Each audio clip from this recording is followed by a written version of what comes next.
Hello and welcome to NTD News Today. Kevin Hogan here. Let's take a look at our top stories.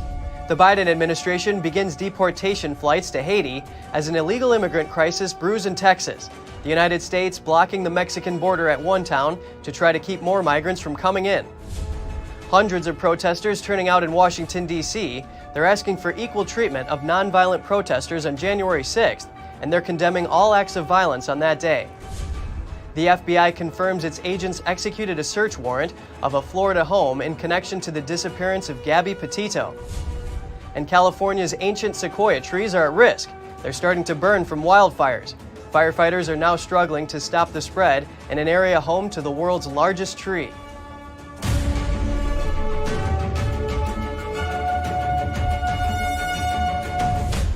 The United States is trying to stem the flow of migrants coming into a small city in Texas. They've blocked the border where thousands of Haitian refugees set up camp. Now officials are starting to fly some of them back home. NTD's Jessica Beatty reports. Thousands of illegal immigrants from Haiti have been moved from under a bridge in Del Rio, Texas. Border Patrol Chief Raul Ortiz said over 3,000 were moved as of Sunday afternoon, and the rest of the roughly 12,000 should be gone by the end of the week. We're working around the clock to expeditiously move migrants out of the heat elements and from underneath this bridge to our processing facilities in order to quickly process and remove individuals from the United States. The Border Patrol chief told Fox News that single adult men will be expelled, but most family units will be processed and released into the U.S. The Secretary of Homeland Security says they added about 600 agents to gain control of the situation. Of course, we are increasing the frequency and size of the repatriation flights. The border is not open, and people should not take the perilous journey here. We are returning people to other countries. Haitians crossing from Mexico into Del Rio for almost 3 weeks. The United States blocked the crossing over the weekend and started flying some people back home. The mayor tweeting he's grateful to receive an immediate plan of action. We have much more resources that are being delivered to the Del Rio area, including state and federal equipment, manpower, logistical support. At its height, the number of illegal immigrants gathered under the bridge was about half the size of Del Rio's population. The Democrat mayor asking President Biden, where is the plan to protect our southern border? The first flight back to Haiti arrived Sunday afternoon. One deported woman said she left Haiti to find a better future because her country's economy is unable to provide opportunities. If jobs could be created, we would never have exposed ourselves to this misery in other countries. Haiti's prime minister pledged to help the expelled Haitians and implored them to try to build a future in Haiti. Jessica Beatty, NTD News. Senate Democrats wanted to include immigration reform as part of the $3.5 trillion reconciliation package, but yesterday the parliamentarian ruled it would be too much of a policy change for the reconciliation process. The Justice for J6 rally took place in Washington, D.C. on Saturday. The event organizers said what happened on January 6 was stupid and wrong, though they are calling for a closer look at the treatment nonviolent protesters received. Fortunately, the event ended without incident, but there were some clashes and 4 arrests. Matt Brainerd is a former Trump aide, and he organized the event. Brainerd said Look Ahead America stands alongside Americans who want the people who acted violently on January 6th to be imprisoned. But he also said some people arrested on January 6th were charged with nonviolent crimes, and they've been held for over 8 months without due process. And he said the event is calling for fair trials for them.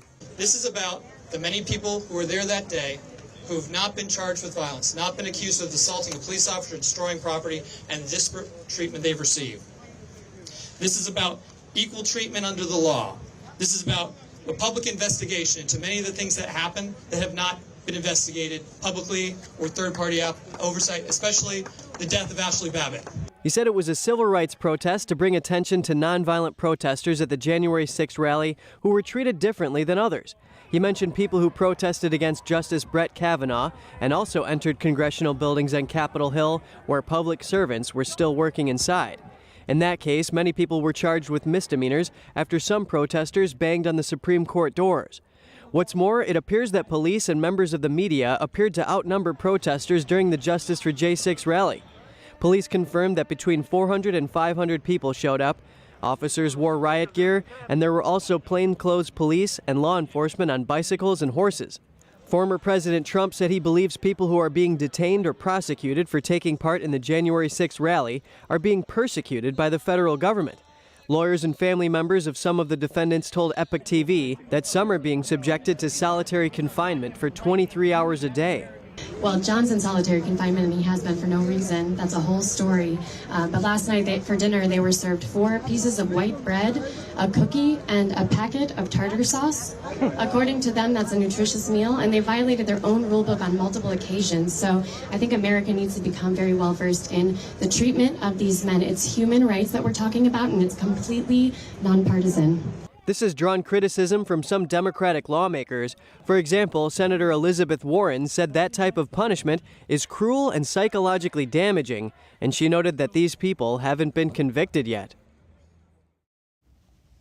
The FBI says its agents executed a search warrant of a Florida home in connection to the disappearance of Gabby Petito. That's after human remains consistent with the missing woman were found in Grand Teton National Park in Wyoming. Petito has not been seen since her boyfriend, Brian Laundrie, returned home from a cross-country trip without her on September 1st. Laundrie has been named a person of interest in the case. The cause of death has yet to be determined. Petito and Laundrie left New York in June on their road trip, heading west in a white van. Petito documented the trip on social media. She posted her last photo on August 25th. Her family believes she was headed to Grand Teton National Park in Wyoming when they last heard from her. Laundrie has refused to speak with investigators. His family told police on Friday that they had not seen him in 3 days. The investigation continues. The FBI is offering a $10,000 reward for details on the case of Mary Johnson, a Native American woman who disappeared in December 2020. The 40-year-old Johnson was last seen walking to a friend's home on the Tulalip Indian Reserve in Marysville, Washington on December 9th. Interior Secretary Deb Haaland has established a new unit in the Bureau of Indian Affairs to tackle the high numbers of missing and murdered Native Americans. The FBI is asking anyone with information about Mary Johnson to call its Seattle office or go to tips.fbi.gov. Pfizer says its COVID-19 vaccine works on children from 5 to 11 years old, and now it's seeking U.S. approval. The drug company tested a smaller dose on children. It issued its findings Monday, but not in a scientific publication. The company revealed the details in a press release. It says after vaccination, children developed a level of antibodies that have been proven effective in teens and adults. The study is still in progress, but Fox reports the group undergoing testing isn't large enough to find rare side effects. Both Moderna and Pfizer are studying the vaccine's effects on children, even down to 6-month-olds. And Moderna is also studying elementary school-age children. Results on those studies are expected later in the year. The United Nations is concerned that this week's meeting could be a COVID superspreader event. The UN is made up of leaders from 193 countries. Tuesday, they will meet for the 76th session of the UN General Assembly. The U.S. suggested some world leaders address the assembly virtually, but it appears many will ignore that advice. The UN has asked that anyone who enters its chamber be vaccinated, but vaccinations are not required. While the UN is designated an international territory, its headquarters is in New York City. The city has vaccine and mask mandates in place, including one that requires proof of vaccination to enter indoor venues. Flames reached a grove of California's ancient sequoia trees over the weekend. Firefighters battled to keep the blaze away from a grove where the base of the world's largest tree is wrapped in protective foil. Fire officials warned that hot, dry weather and strong winds were worsening fire conditions. 2 fires were sparked by different lightning strikes, but later merged, now threatening Sequoia National Park. The fire reached an area Sunday where the trail of 100 giant sequoias is classed as a national monument. Fire officials are struggling to find out how much damage the fires have caused because some of the trees grow in hard-to-reach areas. The fire also scorched a group of sequoias known as the 4 Guardsmen that mark the entrance to a grove of 2,000 sequoias. Nearly 35 square miles of forest land have been blackened. U.S. Customs seized a shipment of fake sports memorabilia that would have been worth a small fortune on the collector's market. The haul included fake championship rings from the New York Yankees, Chicago Bulls, and Philadelphia Eagles. A total of 86 fake rings were found that would be worth nearly $2.4 million if they were real. Customs and Border Patrol authorities are warning sports fans against scams and to avoid paying huge prices for counterfeit memorabilia. The shipment came from China and was bound for Florissant, Missouri, a northern suburb of St. Louis. 22 of the fake rings were some of the Cardinals' World Series titles. Up next, German Chancellor Angela Merkel is leaving office. As elections warm up in the country, 2 successors are now looking to take her place. And boxing star Manny Pacquiao accepts a nomination to run for president of the Philippines in 2022.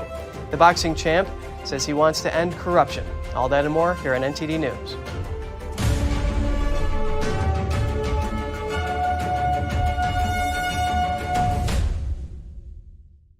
You worked hard for your money. You invest in stability for your retirement and your family's future, to build and leave them with something greater. The next unprecedented financial crisis, political misstep, or unstable government can depreciate it all away. It was called the gold standard for a reason, the financial preservation of tomorrow. Diversify your assets against inflation, market volatility, and the unknown with real money. Hedge your wealth with the purest form of money, physical gold and silver. Because any currency printed on paper can be manipulated. What's backing up your IRA? Do what you need to do right now to be prepared with the Reagan Gold Group. Visit now, rggusakit.com, or call us at 866-912-1384. Receive up to $2,500 in free silver coins and a free safe with your new precious metals IRA. Call now. Secure, the true solution for your digital privacy and security. Secure is a private and secure messaging and email solution hosted in Switzerland, using military-grade encryption and Swiss privacy laws, giving you true privacy. Secure is 100% private and does not collect or sell any of your personal data. Secure's Helix technology connects you securely to our Swiss servers without the need of a VPN, guaranteeing privacy and security for all your communications. Secure Messenger doesn't require your phone number or any personal data that hackers target. Chat by Invites allows you to chat privately and securely with anyone outside of your secure network without the need for others to download Secure. Secure Send offers you a private and secure way to email anyone outside of Secure. You won't find this level of privacy or security on any other email or instant messaging application. Visit secure.com. Regain and protect your privacy today.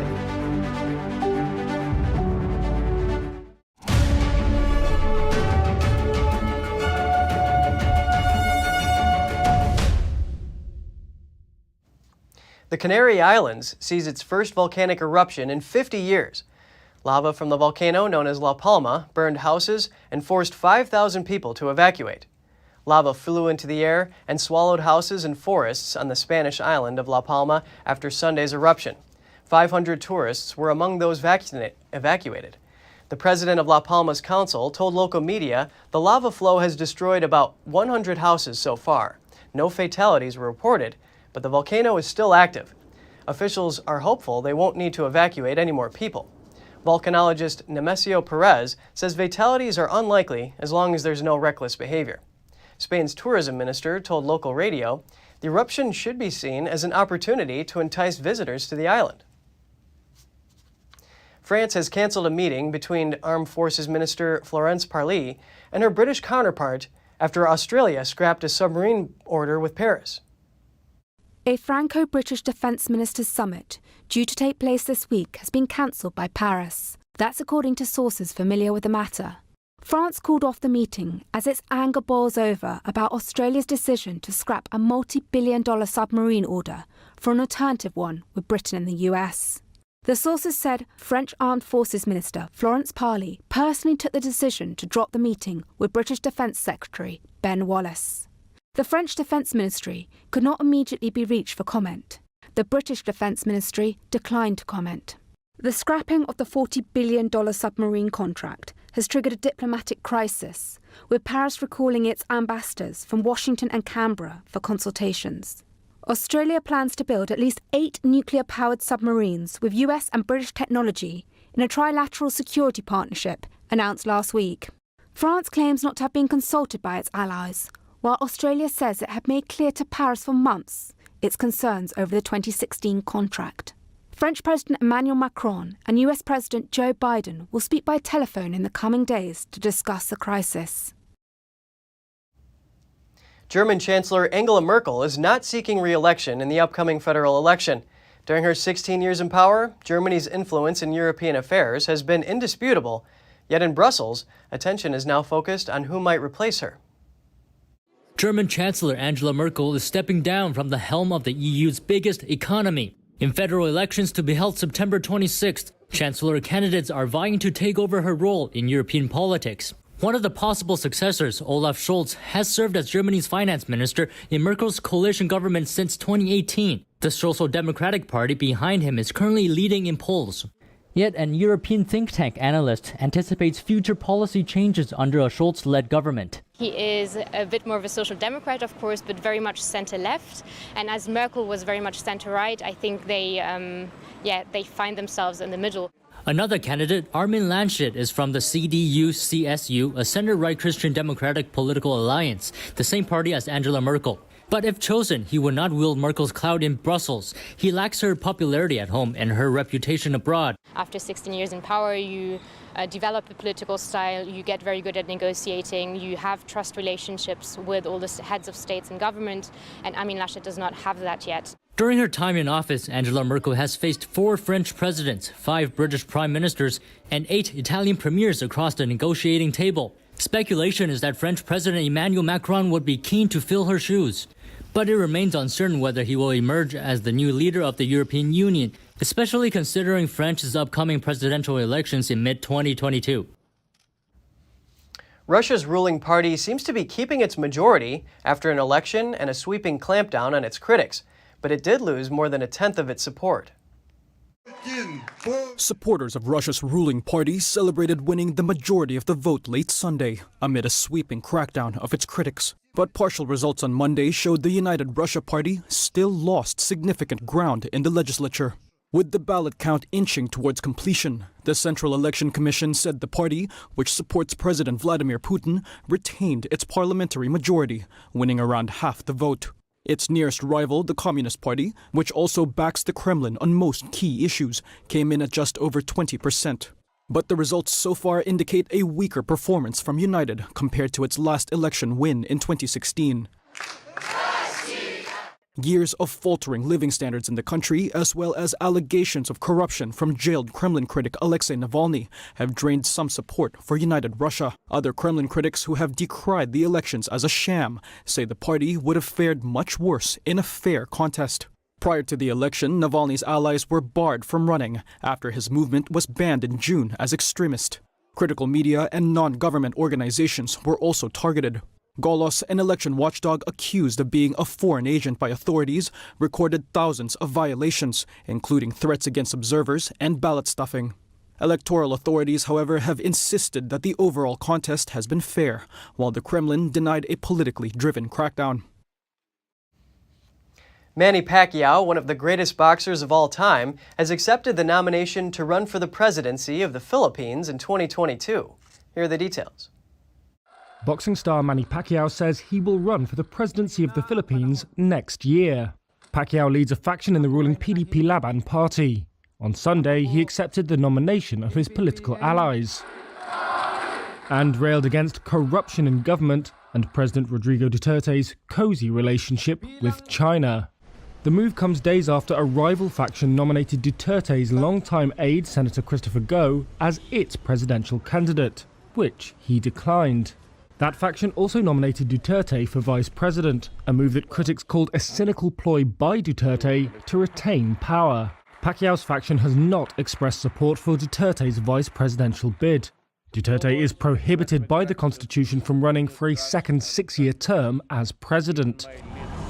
Pacquiao, once a close ally of Duterte's, has said more than 10 billion pesos in aid intended for poor families during the global health crisis is unaccounted for. That's around $200 million. Pacquiao's anti-corruption campaign also comes as the Senate opened an investigation into alleged overpricing of medical supplies and equipment. purchased under the government's pandemic response program. Duterte has challenged Pacquiao to name corrupt government offices. Pacquiao is one of the greatest boxers of all time, and the only man to hold world titles in 8 different divisions. But despite his popularity, he trails frontrunners in opinion polls. They have been consistently topped by Sara Duterte Carpio, the president's daughter. Fewer than 5,000 Hong Kongers from mostly pro-establishment circles began voting on Sunday. They're electing candidates to a committee that will select the city's next leader. Here's the latest from Hong Kong. Hong Kong held its first ever political race since Beijing changed its electoral system to ensure only Patriots govern the city. 5 polling stations across Hong Kong were heavily guarded by police, while pro-democracy candidates were nearly absent from the ballot. Sunday's polls saw less than 5,000 people cast ballots, mostly from pro-establishment circles, to vote for candidates in the election committee. That's a 1,500-strong body that picks Hong Kong's next leader, the chief executive, next March, and fields 40 of its own as lawmakers in the 90-seat legislature. The electoral overhaul announced by Beijing and passed in Hong Kong in May significantly reduces democratic representation in institutions and introduces a new vetting mechanism for candidates and winners. The makeup of the Electoral College itself has also changed, scrapping memberships for community-level district councillors dominated by Democrats, while adding more than 500 seats for pro-China businesses, political and grassroots groups. Hong Kong's current leader, Carrie Lam, said on Sunday that the city's electoral framework was now improved. Changes to Hong Kong's political system is the latest in a string of moves that have placed the international financial hub on an authoritarian path, including the national security law that punishes anything Beijing deems as subversion, secession, terrorism, or collusion with foreign forces. Most prominent pro-democracy activists and politicians are now in jail or have fled.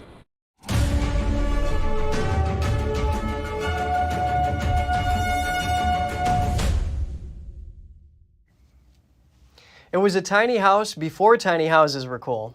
Only about 6 feet wide, Boston's so-called skinny house sold for more than $1.2 million.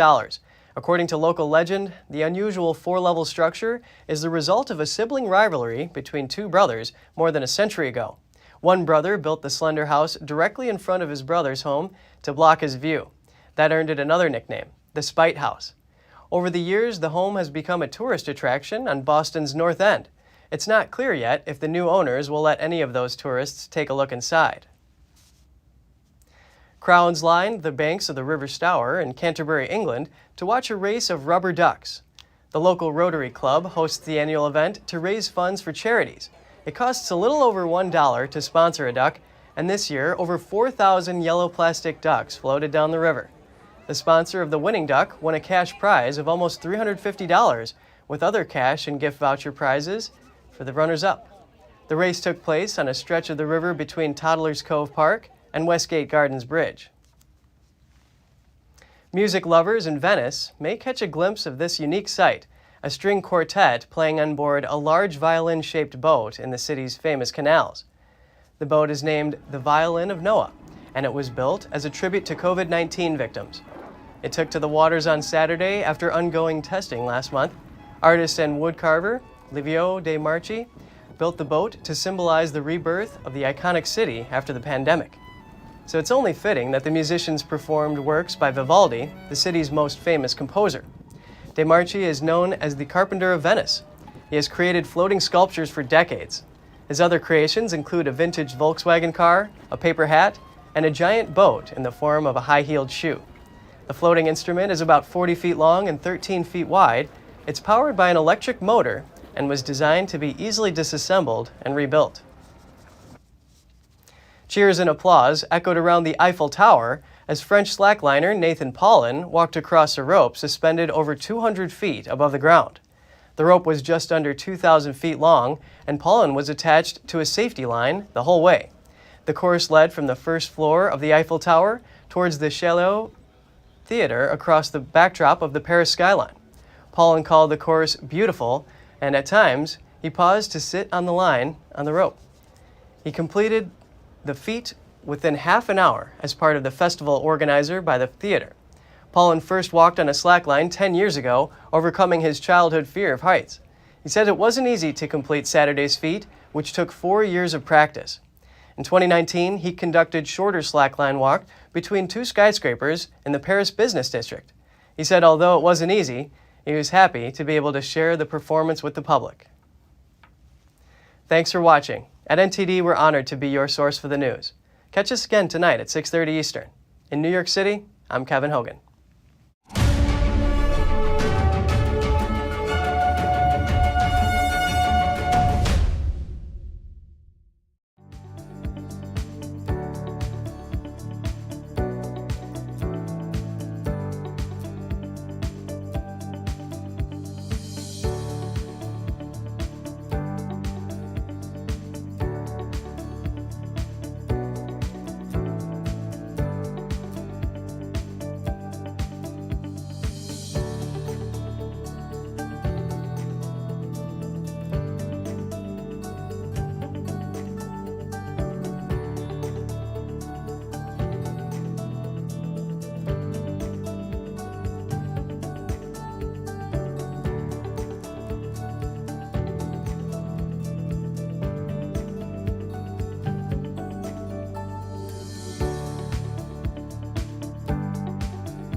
Mondays through Fridays at 5 p.m. We broadcast to many of your favorite platforms, Apple TV and Roku, for example. We're also rapidly growing on cable, satellite, and over-the-air all across the United States. Just go to ntd.com/TV, type in your zip code, and find all the ways you can watch NTD.